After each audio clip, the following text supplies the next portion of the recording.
I'm happy to be able to bring you a conversation I had with Sabila Khan. She is a mother of two, born in New Jersey, and is in the book publishing industry. But she lost her father to COVID in April 2020. And 4 days later, she co founded the world's largest support group for COVID bereaved. She speaks about her experience of losing her father, who was in a hospital 3 blocks away, but who she couldn't see. Part of what's different about COVID loss is the isolation, not being able to know what was going on with their loved ones, and not being able to do the kinds of rituals that we do to help us come to terms with and accept loss and grief. This is Lynn Fraser with the Radical Recovery Summit. I'm really happy to be here today with Sabila Khan. She is the co founder of the largest COVID loss support group in the world. And I've gotten to know her quite well over the last several months, working in a meditation capacity with the group. So let's just start, Sabila, with a little bit of your story. And I know it's not a happy story. You lost your father in the early days of COVID, but maybe you could just tell people a little bit about that. Hi, well, thank you so much, firstly, for having me on. I'm very honored to be here and speak on behalf of the community, speak about my experience, which sadly isn't unique, but it is uniquely horrifying. So my father was in a rehab facility last April, March, April last year, and the rehab facility was in town. It was 10-minute drive from where we live. And when the pandemic started, the facility closed its doors to visitors, which in of itself was very, very traumatizing for him and for our family because we went to see him every day.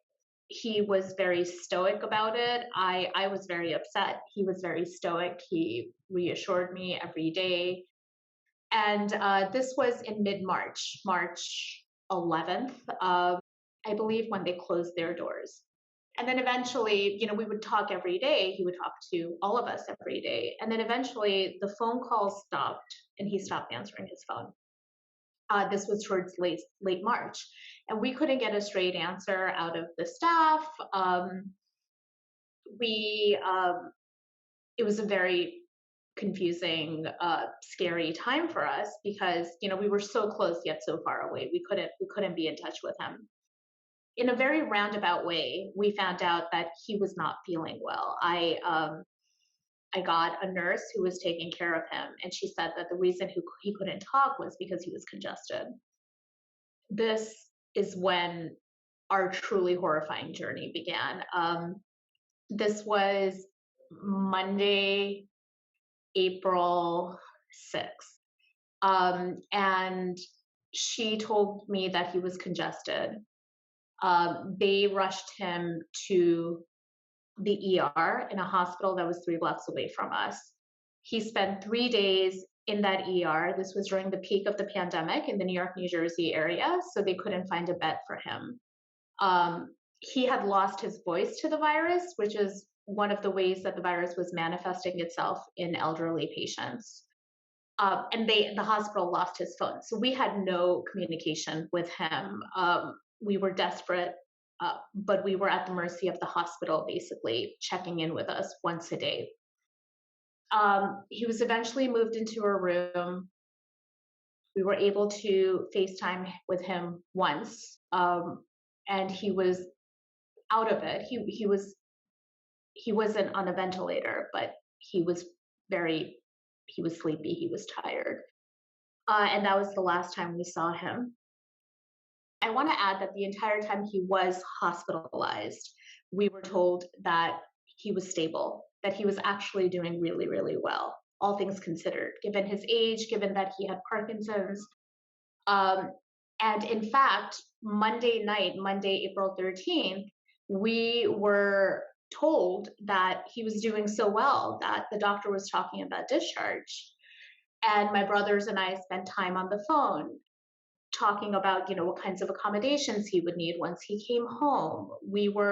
I spoke to a really dear friend of mine, on the phone that night, and she told me, you know what, for the first time you sound hopeful, and we felt so relieved. So that's why the following morning, when we woke up to a phone call saying my father had gone into cardiac arrest, it was just out of nowhere. It was shocking. And it was devastating because we couldn't be with him. Um, we thought he was coming home. And all of it was that whole experience of when he was in the hospital was just so horrifying. And I think unless you've been through it, you don't understand how terrible it is. I mean, he was 3 blocks away. He may as well have been on a different planet. For our access to him, we could not reach him, and we never saw him again. And I do want to add that one small mercy happened the day that he died. Uh, we're Muslim, and in our religion, our dead have to be buried right away. So we were told by the hospital that we wouldn't be able to collect him for probably another week at least. And this obviously was just devastating for us to hear. Um, but my cousin stepped in. We were obviously broken at that point, so he said, "Let me take care of this," and he was able to get his mosque to step in Central Jersey, and my father was able to be collected that same day, just a few hours after he passed. So Mhm. even in the midst of all this trauma, that felt like a small mercy thrown at us. Right. And he was buried the next day, but we had to watch his burial live streamed on our phones, which even at the time, as we were watching it, my mom was with me, my husband and my kids were with me, my brothers were watching on their phones. And even at that time, it just felt wrong. Mhm. Nothing about that felt right. So there was just, like an officiant at his memorial, but none of the It family was. wasn't a memorial, it was just the burial. Oh, it's just the burial. Oh, Yes. wow, what a shock that must have been, and all of those days and weeks of not knowing what was going on, and then being hopeful, and then to have him die so suddenly. Mm, Yes. Yes. And just knowing that he was so close to me geographically and I couldn't reach him, it was torturous. It truly was. That hospital is literally 3 blocks away. Um, I run by it. It's on my running route. Um, and it's unbelievable to me still that he's gone and that he died in the way that he did. right. What a horrifying time, and what a sad time to be so close, like you say, but not to be able to see him. Um, one FaceTime and thinking that it was gonna be okay, and then it's so suddenly shifted. Yes, and that's sitting in this space now for as long as I've been sitting, those are the cruel facts of this virus. It tears Mm, people apart, it tears families apart. mhm, And it also, there's so many people who have experienced what we've experienced, and that we have this false sense of things are getting better, we're moving in the right direction, and bam, out of nowhere, our loved ones are gone. mhm. So there is something, you know, um, I don't want to give this virus, it's not a thing, it's not alive, but there are these sinister qualities to it that are hard to grapple with. It's just, it feels very, very unfair, it feels wrong. And the powerlessness and the anger that would go along with not being able to find out what was going on with him. Oh, absolutely. That anger, I want to speak to that anger a little bit because this was during a time when things are still divided, but we didn't have a supportive administration at this time. Um, and there was so much anger right after my father died. And I found myself I live in a bubble. I live in a liberal bubble. So luckily, I do have, everyone within my own bubble was for the most part supportive and believed that this virus was real. I would go find people in friends groups or on Facebook, or, college friends, old college friends of my brothers who had varying opinions about this pandemic. And I would engage with them because there was this anger, this sense of injustice. Why him? Why did such a good man, die the way that he died? And I would engage with them, and I would try to fight with them online, and it left me exhausted each and every time. I came away feeling worse than I was already feeling, and I was feeling pretty lousy. Yeah. Um, I have been able to step away from that anger, though. So one of the ways that you did that was forming this group. So do you want to talk a little bit about how that came about? You met somebody online, you said, and then the two of you Yeah, started a group? I mean, the group, it was the timing of it was, I started it almost immediately after my dad died.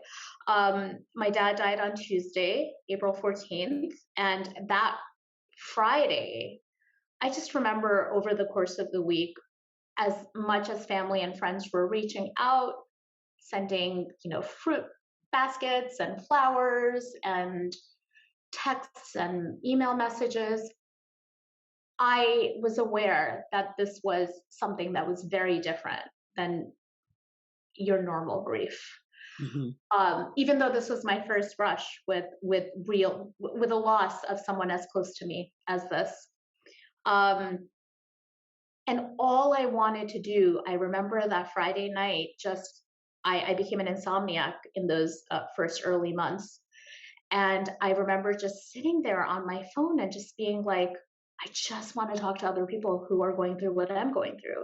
Because I want to add that that morning, when we got word that my father had passed, the only bit of comfort I got that morning was knowing that we weren't alone, that we couldn't be the only family going through what we were going through that day in that moment.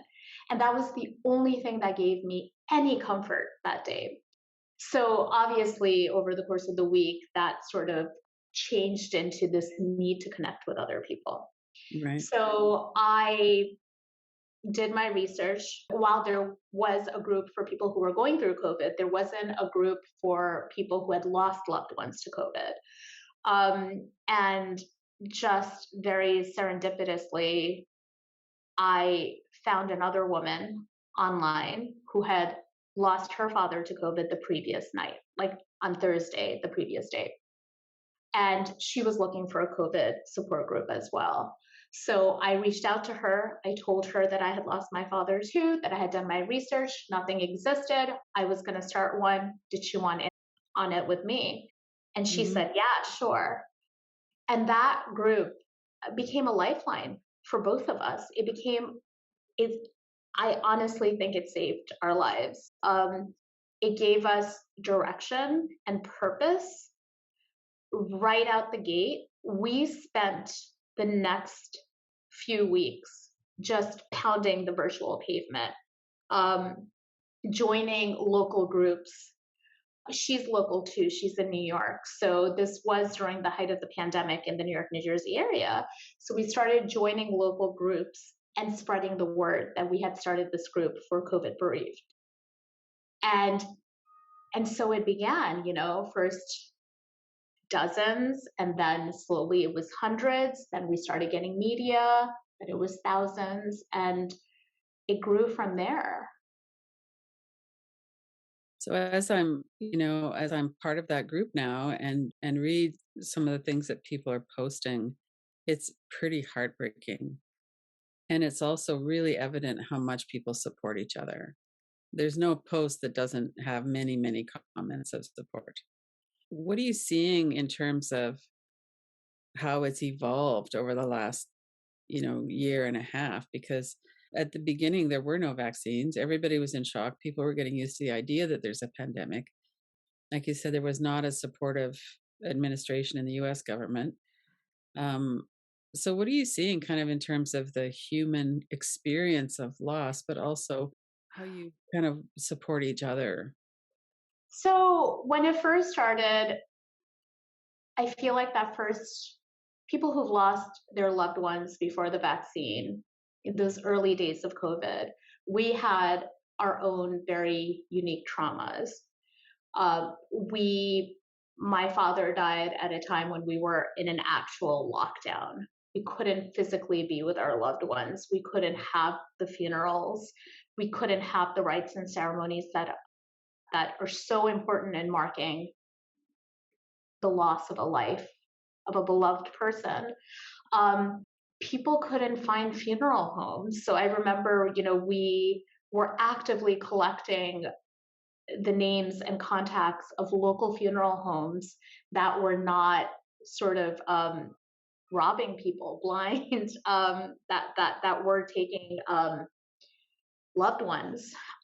So it was very sort of practical at that point, but also it was this, in that absence of ceremony and rituals, in that absence of a community, it very quickly became what it still is now, a place to find community, a place to find people who've been through this uniquely horrifying experience. Because again, people don't understand.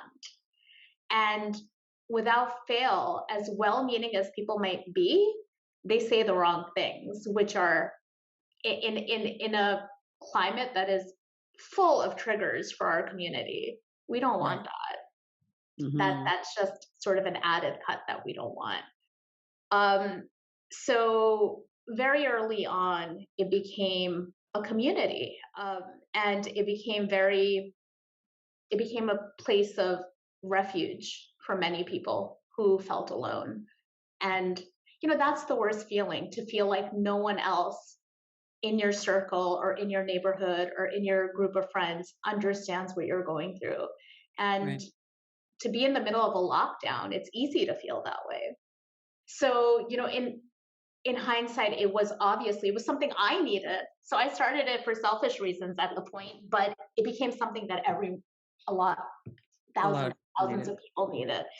Um, and over the course of the almost 2 years now, right? We're coming upon 2 years of this group.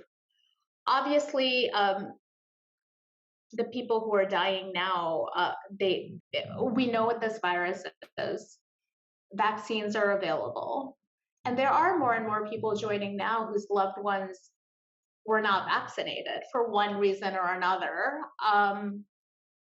and that I'm seeing comes with its own sort of bag of traumas. There's there's the guilt. We had our guilt last year too. Maybe we shouldn't have sent our loved ones to the hospital. Maybe we should have sent them to the hospital sooner. Maybe we shouldn't have taken them off the vent because maybe they could have survived.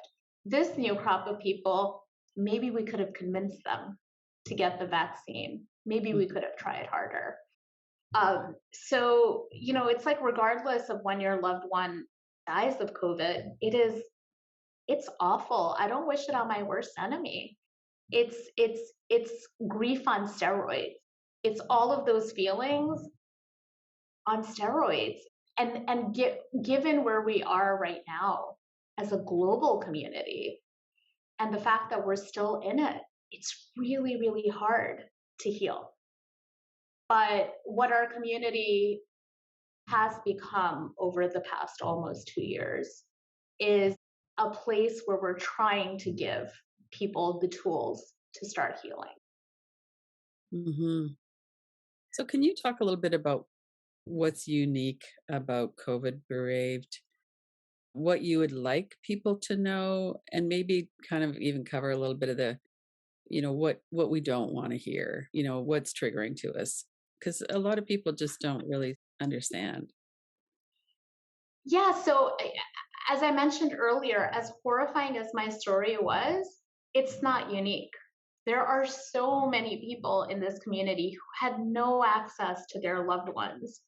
There are people who drop their loved ones off in the ER thinking they would could get a shot for an aching back and be released. They were waiting in the parking lot only to be called 5 minutes later by the doctor saying that their loved ones were being vented. One of my dear friends now in the group, her family had to watch her mother's burial from outside the gates of the cemetery, which is just awful. I was under no illusion that my father would live much longer. He had Parkinson's, he had advanced Parkinson's, but not in my wildest dreams did I think he would be taken the way he was taken. It was traumatizing. What he saw in that ER, I can't even begin to imagine. He was awake for he wasn't on a ventilator. He was awake for all of his 8 days in the hospital. So it's a horrible way to go. And the trauma that we have as a community of there are people who have PTSD now. They can't hear the phone ringing without panicking, not knowing what to expect, not being able to be by our loved one's bedside, not being able to advocate for them in person, having to be really at the mercy. We were rendered completely helpless. We were at the mercy of doctors who didn't know what they were doing, and they who still don't know what they're doing, really. I mean, this is such a new beast. So for all of these reasons, I think the COVID bereaved community, what it's going through is unprecedented. And I think the long-term mental health repercussions of this will be felt for years to come. Because of the pandemic, we couldn't give our loved ones proper burials and funerals. So that's just, it's in the absence of these rights that you realize how important they are. Mm-hmm. So for me and for so many others, we never got that closure. I still have moments, my father died 20 months ago. I still have moments when I can't believe that he's gone. I think to myself, maybe they buried the wrong person. Maybe it's not him in the ground because I wasn't there. You went there. So there's no closure. And then, the fact of the matter is that there's healing in routine.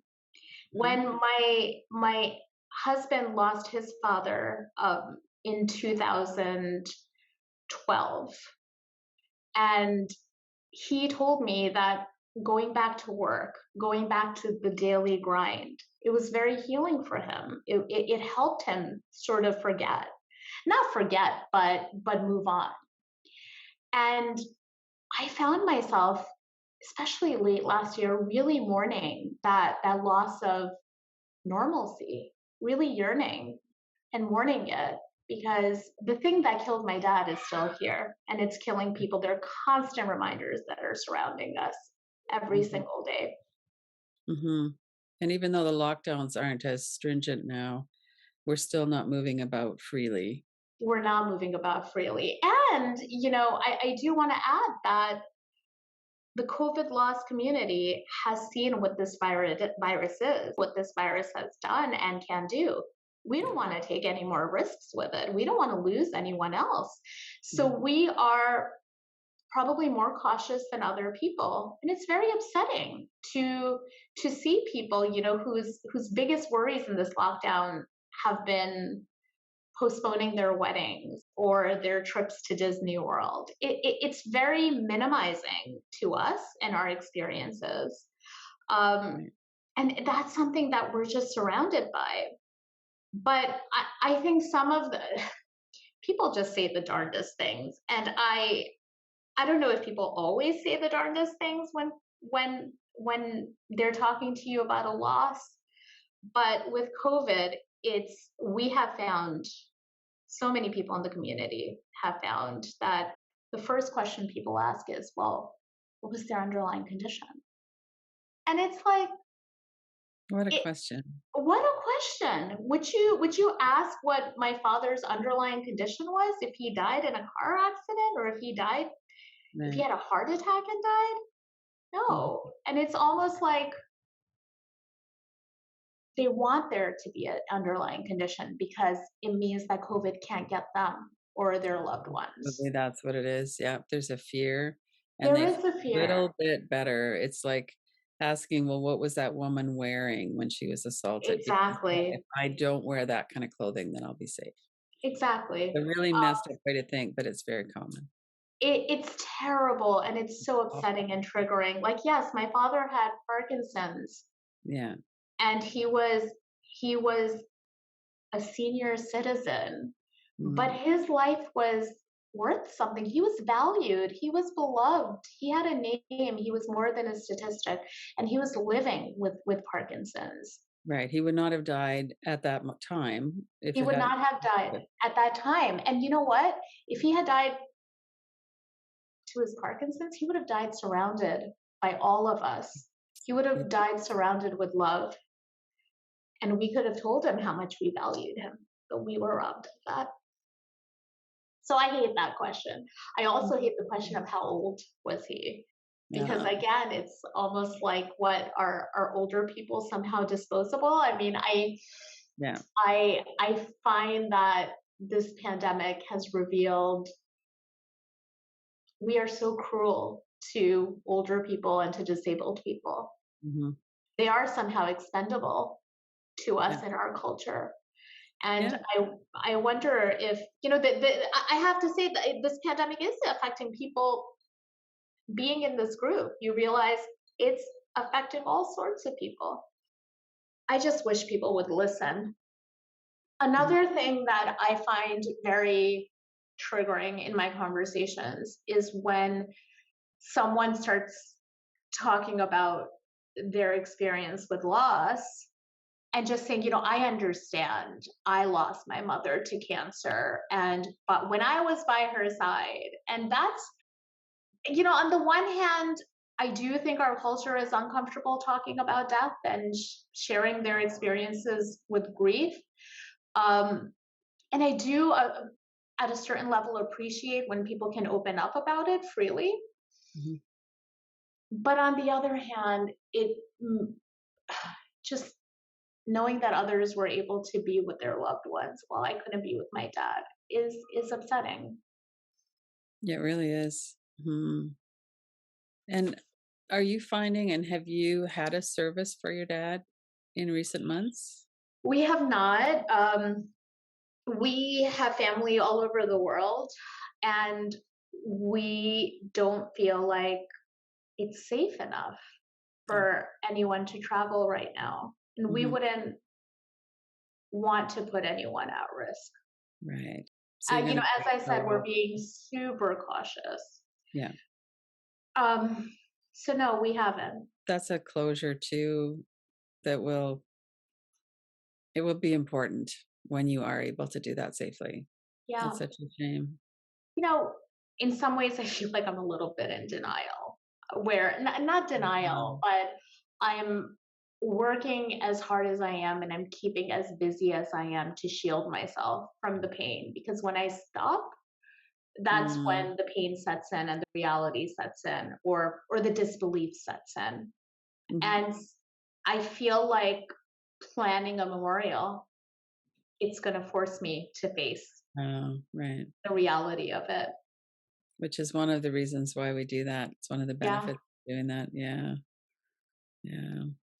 That's very, very different from what most people experience when a loved one dies. To not be able to be there, to not be able to have a service, to not be able to travel. Yeah. And just to have that, as someone who was not in New York and I'm not in any of the major centers where there was the kind of numbers of people who died, reading it, it was just horrifying to think about all of those people. I mean, the people who died, but then the families and the people who love them and coworkers. And I mean, it has such a ripple effect. So when you talk about that, you talk about seven people on an average who are close in with the person who died. Right. I think the statistic is 9. There are 9 9. close Okay. Yeah. family and friends left behind. And I have said in the past that this is a tsunami of grief that we're experiencing as a country, Yeah. as the whole world is Mhm. experiencing it. Right. So how do we mitigate the fallout? How do we mitigate the long term consequences of this? And I don't think we're doing a good job. At Okay. least, being in the US, our obviously this pandemic has brought to light all of the cracks in our healthcare system. Right. And mental health care, it's Almost hard. nobody, unless you have a really great job, almost nobody has good kind of coverage that would cover the kind of mental health care that we need. Mhm. Absolutely. I saw some of this with my parents who both are, my mom still is on Medicare and Medicaid.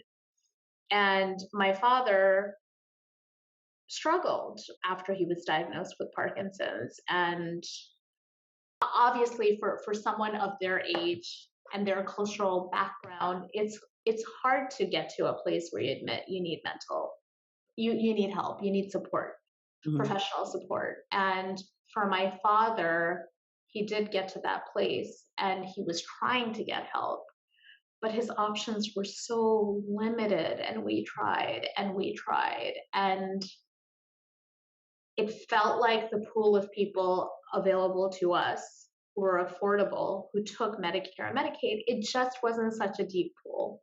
And Right. it certainly wasn't people who represented his cultural background and his age, his generation. Mhm. So yeah, I mean, I think this pandemic has brought the mental health crisis to light as well, and this new emerging mental health crisis.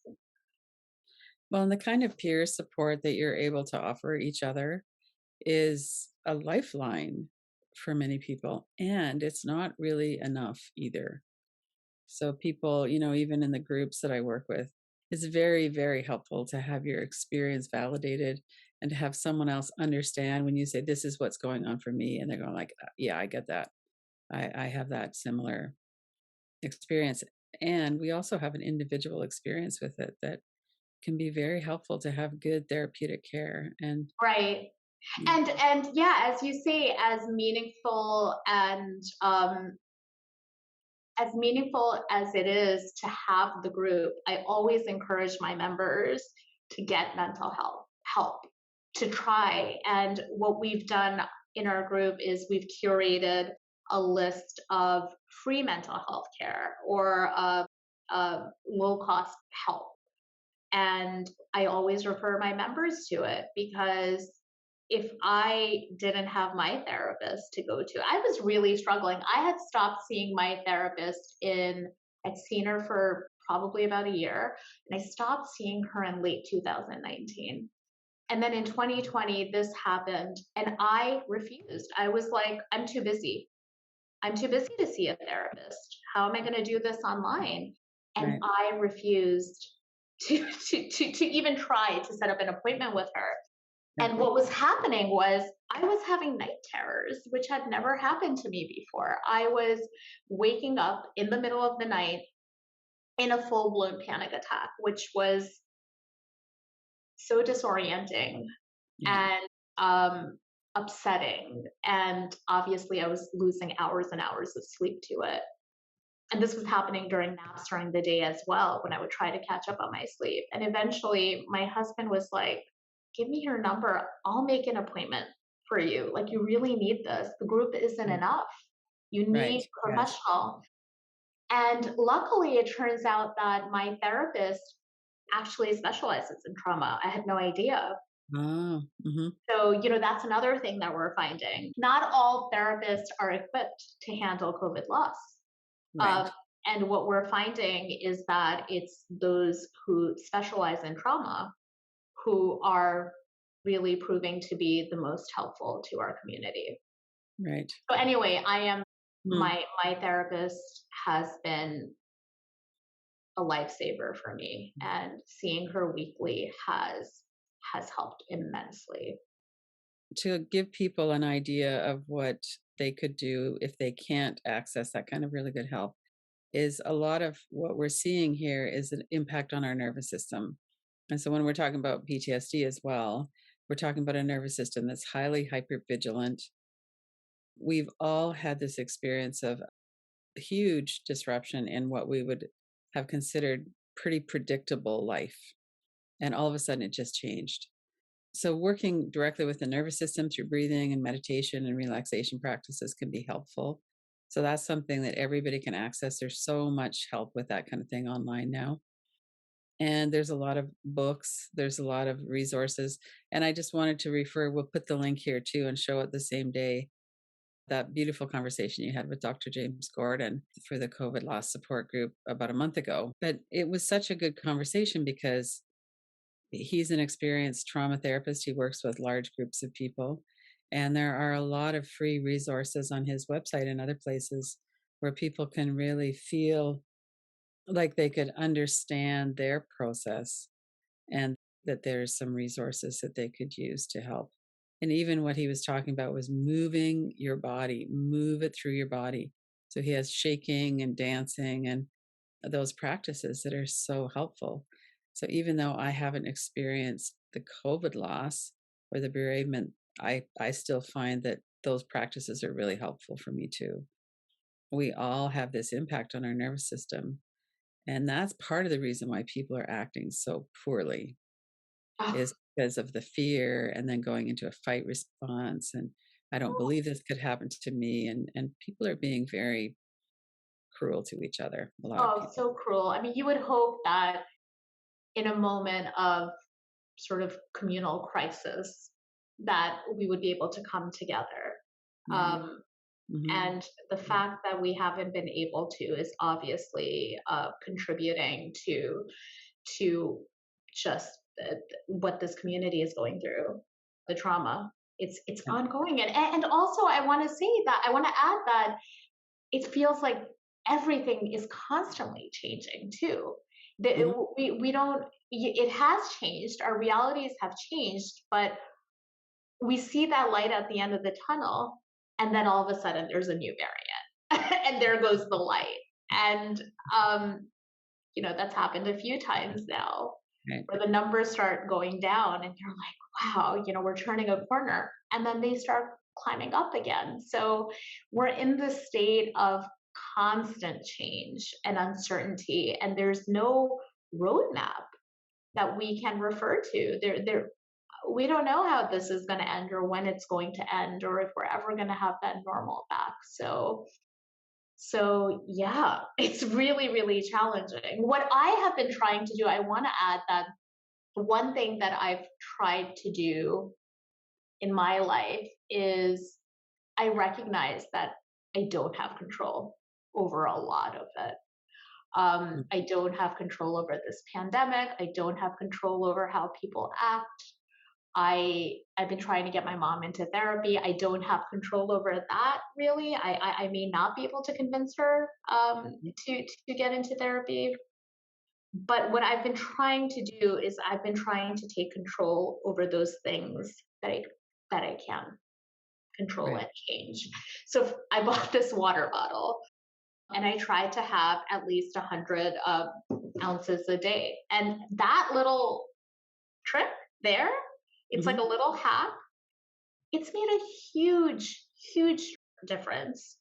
I am now trying to make sure that I get 7 to 8 hours of sleep at night.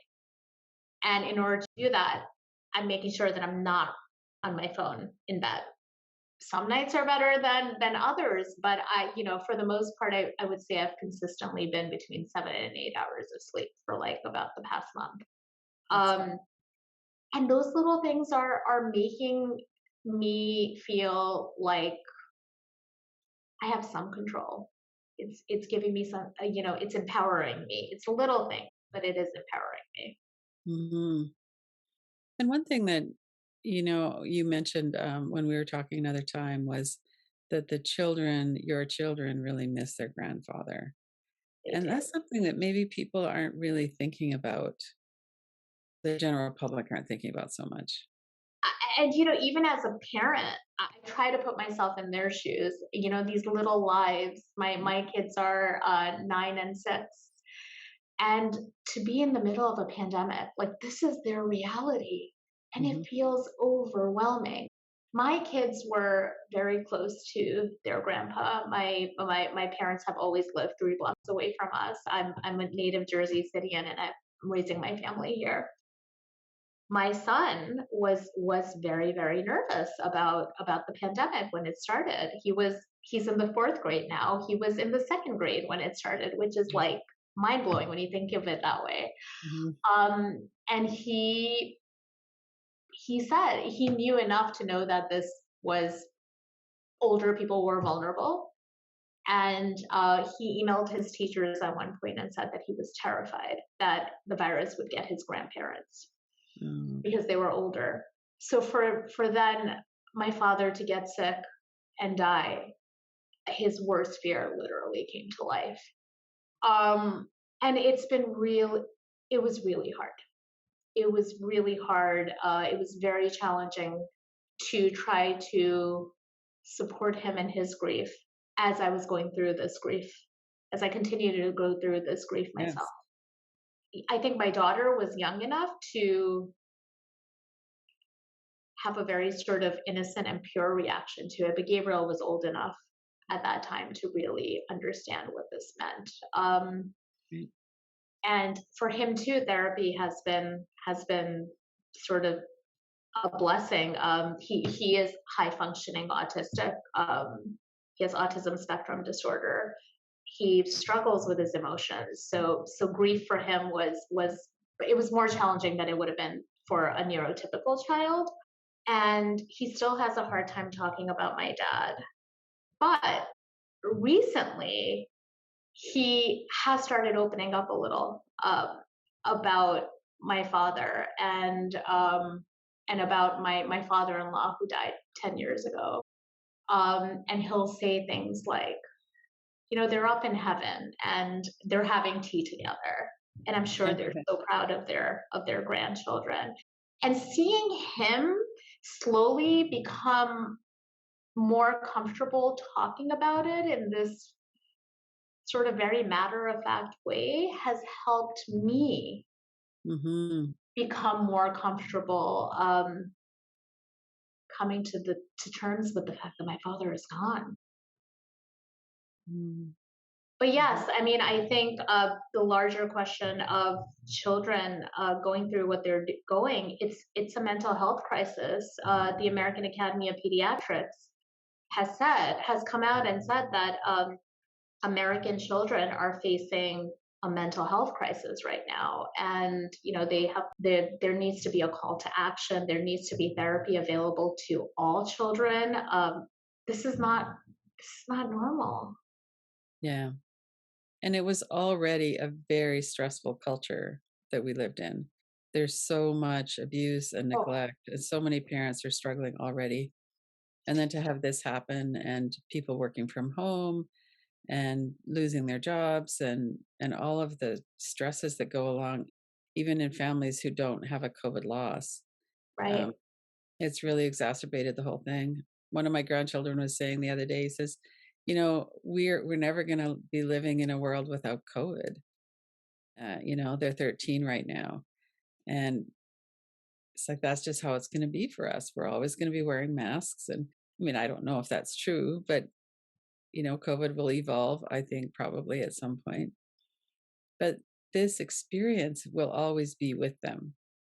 Losing several months of school. They went on March break and they were actually planning to come to New York City and had to cancel the trip at the last moment. And then their break got extended through the year. And Mm, then next year's again, not being in school and then now being in school, but wearing masks and all the different protocols. And for people that are, of dating age, I mean, I and feel like they're missing out on these really really important experiences. absolutely. And yeah, for my children as well, they were virtual learning from March 2020 to this September. Oh, right. And it's like that they like missed a whole school, Yeah. a year and a Year half and a half. Yeah. basically. I also feel like this pandemic has disproportionately affected communities of color.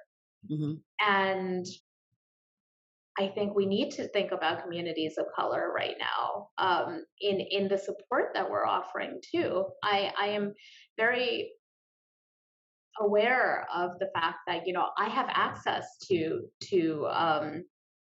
mental health care. My kids had their computers. We were able to work from home. Not everyone had that privilege last year. Still today. Mhm. So I think there are certainly kids who are falling through the cracks, and it breaks my heart. Like this system is not equitable. It's Mm, not, and no. it's. I just really hope that we can learn some lessons through this pandemic and try to make it more equitable. Well, and one of the things that happened at the beginning of the pandemic is that there wasn't a leader in the United States who would say, "We're all in this together." Oh my You know, gosh. the I president think, was actively sowing discord and division, and that's changed now. So, just some of the initiatives around a lot of women have been forced out of the workplace because of childcare with the schools being closed. How are we going to address that? So that's the kind of leadership that will start to make a difference. right. I mean, I think the previous administration did in some ways set the tone, the really negative tone of what this pandemic has Mhm, become. mhm, um, and and yeah, like in many ways last year we were on our own, which added so much uh, mhm. trauma, and it added so much to the burden that families were already carrying because we felt completely gaslit by uh, politicians, and we had to support each other. This traumatized community had to turn around and support others who were in the same boat as us, and it was too much. And I mean, I feel like in some ways we're still an afterthought. I do think that this administration can be doing more as well Mhm. for COVID families and for just in terms of COVID. I don't think we're ever going to have a lockdown again. I think in some ways the numbers are being pushed aside. Um, especially at the beginning, at the end of summer, where there was this drive to reopen, Yeah. Mhm. we felt like the numbers were being pushed aside as an inconvenience. We felt like our experiences were being pushed aside as an inconvenience. So I do wish that this administration would really try to listen to us and what we've been through. And we lost our loved ones. The virus is real. We need to be more careful about it. And I'm not sure that the messaging is really there. Right. It's better than Mhm, last year, but mhm. But then there's the state levels as well, which have yeah, some. which has been really upsetting to watch how that's all played out. That's been a really big trigger. Mhm. So how do you feel about the activism of starting a group and of the peer support that you've given and received? And how do you feel like that's impacted your recovery? And I know your recovery is not over. I'm not Um, at all suggesting that, but how do you feel like that's kind of influenced how you've been dealing with this for this last year and a half, almost two?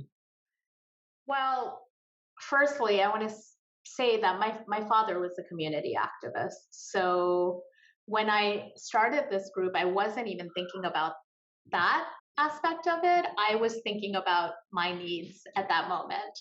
But my father was a community activist. So now, obviously, in hindsight, I see the through line between his work and mine, Mhm. um, which just feels like such a beautiful way for me to keep his legacy alive and to make sure that all of his good works don't die. Um, so that has given me so much purpose. And I feel like I've been able to create something beautiful out of something, this moment in history that has been awful. We've been It's able really to hard. create something positive and beautiful. Right.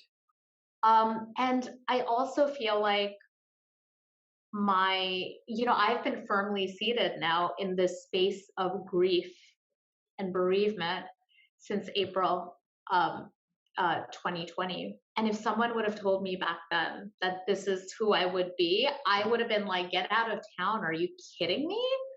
Um, so I have been able to, culture is uncomfortable with grief. Our culture is uncomfortable with mortality, Hmm. with death.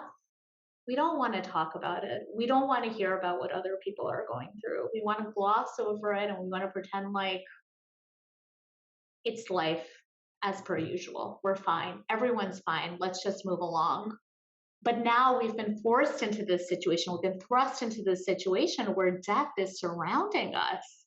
We have to have this conversation. We have to have empathy for one another.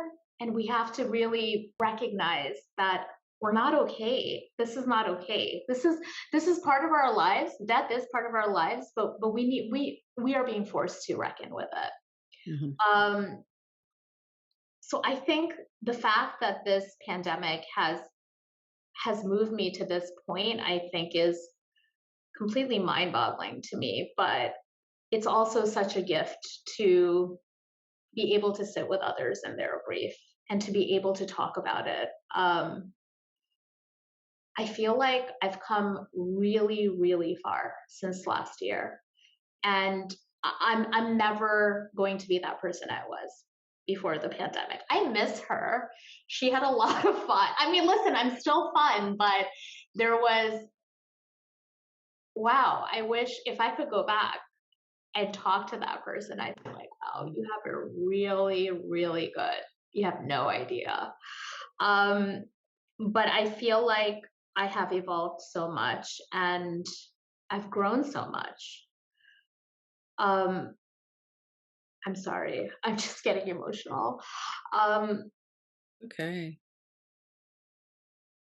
I'm just also grateful for the life that brought me here. Um, and I'm grateful for the experiences that my father gave me, the lessons that he taught me. And I do constantly think about the fact that had my father not died at that point, you know, maybe this community wouldn't have existed. And obviously, I would do anything to change the way my father died. I would do anything to Of have course. him in my life right now. But he brought me here. He brought me here in so many ways.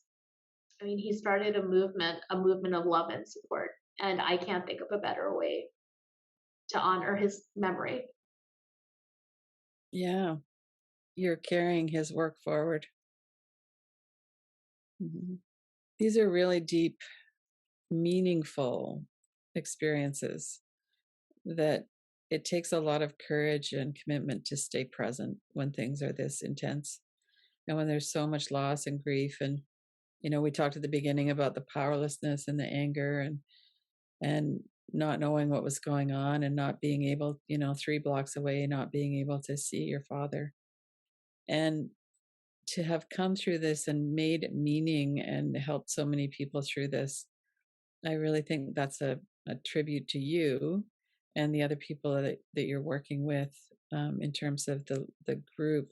And it's a really active group. We'll put the link on here so people can find it in Facebook and really encourage people to reach out. And even if people are not directly affected with an immediate family member, just to be able to understand a little bit more about what it is, to use some of the resources and to really see, when we actually turn towards and let something into our hearts, that's the real way to heal. And it's really hard and it's really sad. And it's, what else are you going to do? Yeah. Yeah. And it's I am grateful for the support that we have. Mm. My co-founder and co-admin Angelina Proya, who it's really strange to think that she was a complete stranger when we Yeah. started this group. She's been my partner in crime on this. She's been we've really become each other's biggest supporters. We both miss our dads, but we I sometimes tell her that I feel like our dads connected us. Um, and that's always a nice thought. But it was a lot of work for a long time. It was just the two of us running this group of thousands of people. And I think the best thing that we've done is recently we made moderators. We created moderators from, we had a pool of people who we have grown to love and trust within the group. And we've been able to spread some of the responsibilities that way. Mm. Uh, and that has been a huge help. I mean, I think we got to a point where we realized we can't do this with our mental health intact by ourselves. Mhm. So it's I think empowering other people within the community to feel like they're making a difference, and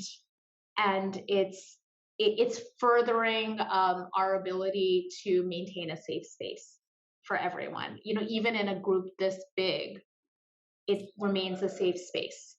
Mhm. So People it's are been very caring with each people other. are very the cooperation that we've seen come out of the community has been really really wonderful. Mhm. Mhm.